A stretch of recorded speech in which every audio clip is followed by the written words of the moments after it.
You've heard of the brave and ingenious rescue of Jews from the Nazis by Oskar Schindler, and the courageous and unlikely rescue of the American hostages from Iran depicted in the movie Argo. But nobody's heard of the daring and dangerous rescue of the Vietnamese from Saigon by John Riordon. It's a story that's never been told before. It happened nearly 40 years ago at the very end of the Vietnam War when everyone was trying to escape the communist incursion. No one was paying attention to an unassuming American banker who had already been evacuated going back in to save his stranded Vietnamese colleagues and their families. The story will continue in a moment. Everybody worked at the bank, spouses and children. Right. There were 105 in all who John Riordon, risking his own life, rescued in the last days of the war. How are you? Even now, 4 decades later, when they see him, they know he's the reason they're alive. Today, they're leading prosperous lives as American citizens, with children who are doctors and lawyers, and with grandchildren. Isabel, do you know my name? John Riordon. You know my last name. That's more than I know. John Riordon was as far from Rambo and Mission Impossible as you could get. Back in 1975, he was a young banker, handsome and unattached, working as the assistant manager of Citibank in Saigon. They gave you a villa. They gave me a villa. And you lived well. I lived well, yes. He hosted barbecues at the villa for the bank's 34 Vietnamese employees. Tellers, secretaries, accountants. They were like a family, tying their future to American banking. But that April, communist tanks were barreling toward Saigon. Hundreds of thousands were leaving or trying to. 3 weeks before Saigon fell, John got an order from Citibank in New York: burn everything important and get out. They said, John, we've chartered a 747 Pan Am that's coming in, and we want you to take all of your staff and leave the bank and get out to this plane. By this point, it dawns on you what would happen to those people if you didn't get them out? Yeah, some of them would be killed. It's scary. It was very scary. Cook Pham Vo worked in personnel. Chi Vu was the head teller. They were hearing rumors of reprisals by the Viet Cong against anyone working for the Americans. Would you have been seen as traitors, as spies? The closer you to American, the more they think you spy. But their own government set up checkpoints to keep people from leaving the country. Without exit papers, the staff had no way to escape. John didn't want to leave without them, but the bank ordered him out. So he boarded that Pan Am flight to Hong Kong alone, and the employees were left to fend for themselves. Did you feel abandoned? Yes. Did John say anything to you when he left? I was crying so much.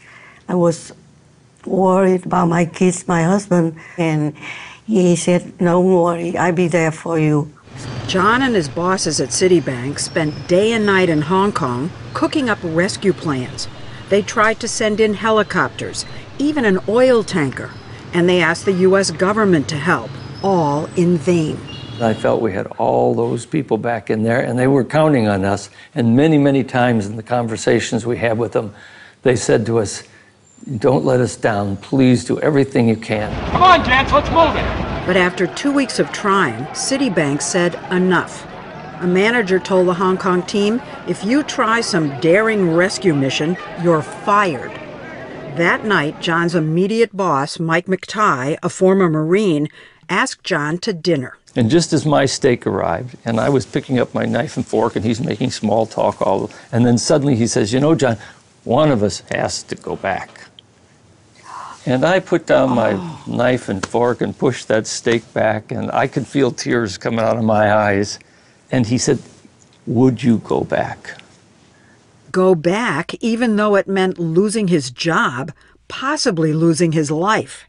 And yet, 11 days before Saigon would fall, the mild-mannered banker defied his bank and better judgment, caught the very last commercial flight into Saigon, and walked into the branch. And everybody comes running around me and said, what do we do? What do we do? How are we going to get out of here and everything? But you're there under the authority of who? You're not working for Citibank anymore. No one. I'm on my own. On his own authority, John moved them with their families, all 105 of them, into his villa and another one nearby, so they'd all be ready to go as a group when and if he came up with a plan. He told them to tell no one where they were. 4 days went by. Nothing was working until a CIA agent told him the only way out now is on U.S. military cargo planes that are evacuating Americans and their dependents. He says, the evacuation has begun. Take your family and go out to the airport and process them through. And I said, well, I don't have a family. And he said, just create a wife and children, no matter who they are, and go out there and sign the documents. And this is the first time you've heard this idea? Yes, yes. Try and pass off his Vietnamese colleagues, their spouses and children as his family? There were 105 of them. Do you say to him, are you kidding me? You don't say cockamamie? You don't say... No. Because there'd been so much cockamania before that. This is the time to jump on anything that looked like it was going to float. You were at the end of your rope. Yes, absolutely. It was worth a try, but not for all of them at once.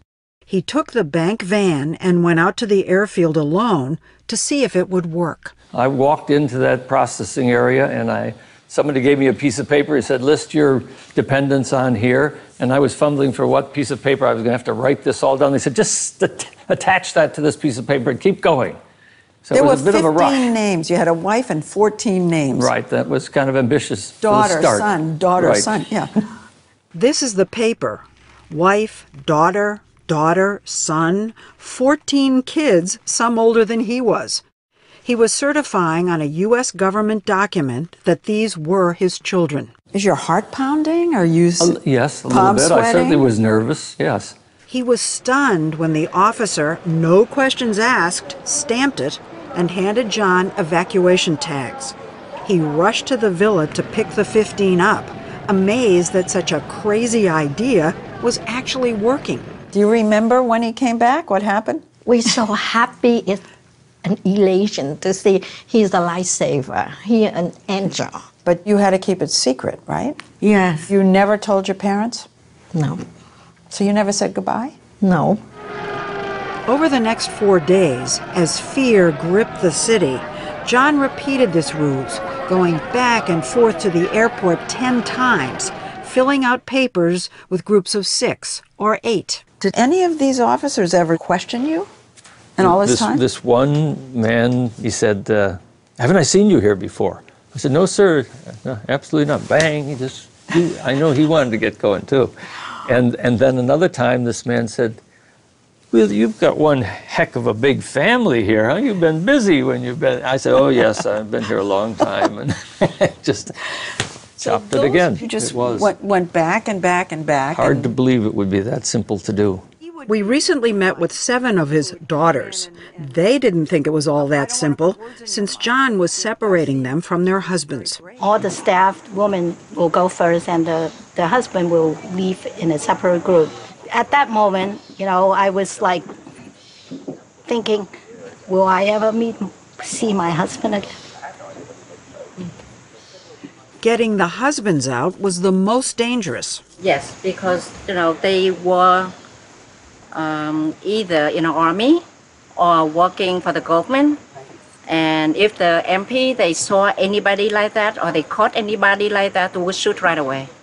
John was able to get the husbands' fake adoption papers as his sons and managed to get some of them on what he thought was safe, a U.S. Embassy evacuation bus like this one to the airport. But the bus was stopped by police looking for deserters. The driver of the bus stopped at the checkpoint, opened the door, and a Vietnamese police officer stepped onto the bus. And he looked up and down the aisle, and I thought, this is it. We're all going to be taken off this bus and shot. But in a split second, a woman sitting in the front seat, a Vietnamese woman, leaped up toward the policeman and poked her hands into his stomach. I thought she knifed him. And then I saw a bag of something move from her hands to his hands, and I thought, aha, it's a bribe. Bag of money. Bag of money, yes. The bribe worked. He waved them through. The last group of men at the villa were afraid to risk another bus, but John was out of ideas. Finally, one of the men thought up an ingenious plan. They pretended they were delivering bundles of money to the airport in the bank van. They even called the police for an escort like this. And they had rifles and everything, and they just led us right through the gates of the airport. You just went right on the plane with these guys? Right. They were safe. All of them? All of them. One of them was Chi's husband. Every time I ask you about John, you cry. He's so kind, you know, to stay behind and took us out. He did so much for us. He saved my kids and my husband. They flew on one of the last planes out of Saigon. After that, the only route of escape were the helicopters at the U.S. Embassy.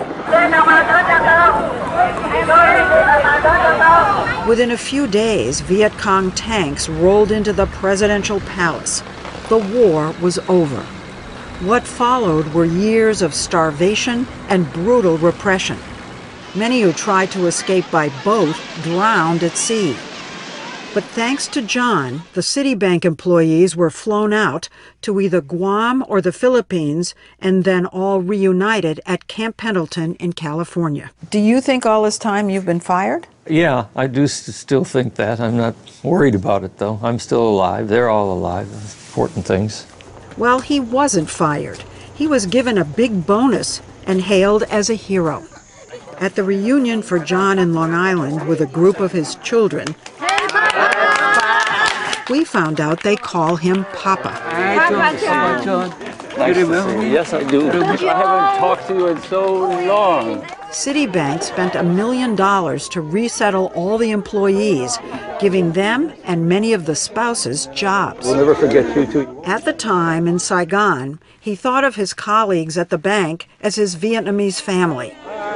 40 years later, still his family, but now as American as... Do you think the people who came here have had good lives? Yes, I do. How many children do you actually have now, and grandchildren? I just keep using the number 105, but the grandchildren, don't ask me. I can't keep up with that.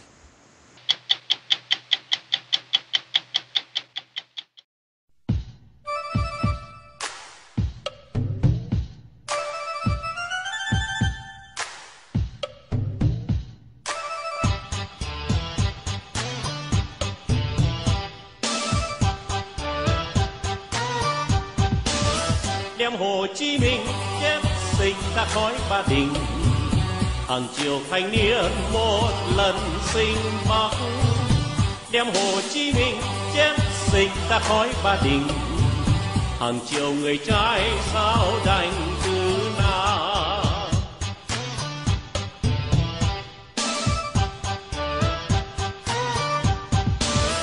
Đem Hồ Chí Minh chết sinh ra khói Ba Đình, hàng triệu sinh linh sẽ được siêu thoát.